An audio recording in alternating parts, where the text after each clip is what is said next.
Bonjour à toutes et à tous, dans cette vidéo, on va découvrir la notion de fraction. Les fractions, qu'est-ce que c'est? Alors les fractions, déjà, ce sont des objets mathématiques que vous pouvez découvrir et qui ont cette forme-là. Alors, déjà, 2, 3 et une barre. Alors, cette partie-là, ça s'appelle le numérateur de la fraction, et cette partie-là, ça s'appelle le dénominateur de la fraction, et c'est quelque chose qui ne peut jamais être égal à 0. Ici, vous n'aurez jamais un 0, c'est interdit, on le verra plus tard pourquoi.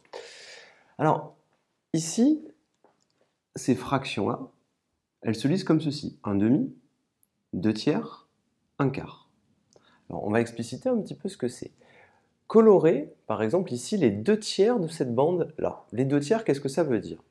Alors, premièrement, déjà, 1 tiers. 1 tiers, ça s'écrit comme ceci, et ça s'écrit 1 tiers, comme ceci. 1 tiers, ça veut dire que vous avez une unité, ici, que vous allez partager, ce symbole, il veut dire diviser, en réalité, partager, en 3 parties égales.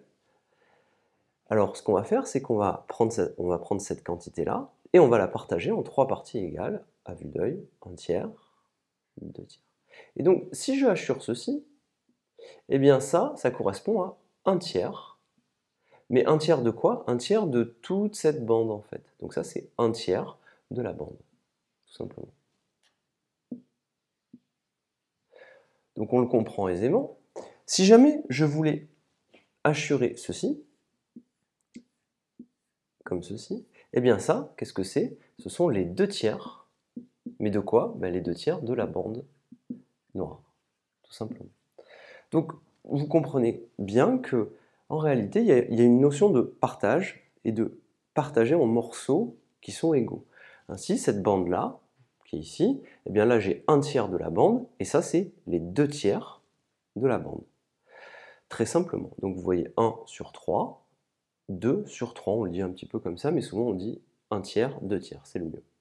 Alors ici on peut faire la même chose. Ça, 1 sur 4, ou 1 quart, c'est pareil. Eh bien, on peut vous demander la même chose. Ici, j'ai fait un petit carré, et je vous dis colorer le quart de la figure, c'est-à-dire les 1 quart, enfin le quart, pardon. Donc ça correspondrait, si je l'écrivais en maths, à 1 quart de la figure. Alors qu'est-ce que je vais faire pour faire les 1 quart de la figure? Eh bien, je prends ma figure et je la coupe en 4 petits morceaux égaux. Et si je dois colorer 1 quart de la figure, eh bien ici, regardez, comme ceci, là j'ai 1 quart. Ça c'est 1 quart de quoi? 1 quart de mon carré. Si je fais ça, eh bien ça correspond à quoi? Juste ça. Ça correspond aux 2 quarts. Oui, 1 quart, 2 quarts. 2 quarts du carré. Ah, mais on va remarquer quelque chose. Les 2 quarts du carré, si on fait une petite remarque, ça correspond aussi à quoi? Ben, c'est aussi égal à la moitié du carré. C'est aussi égal à la moitié du carré, c'est pareil. Donc on s'apercevra d'un petit quelque chose, c'est que 2 quarts ou la moitié c'est 1 sur 2, d'accord? La moitié du carré, 1 sur 2, eh bien c'est pareil, on s'apercevra, petite remarque, que 2 quarts, c'est égal à 1 sur 2. Mais ça, on le verra plus tard.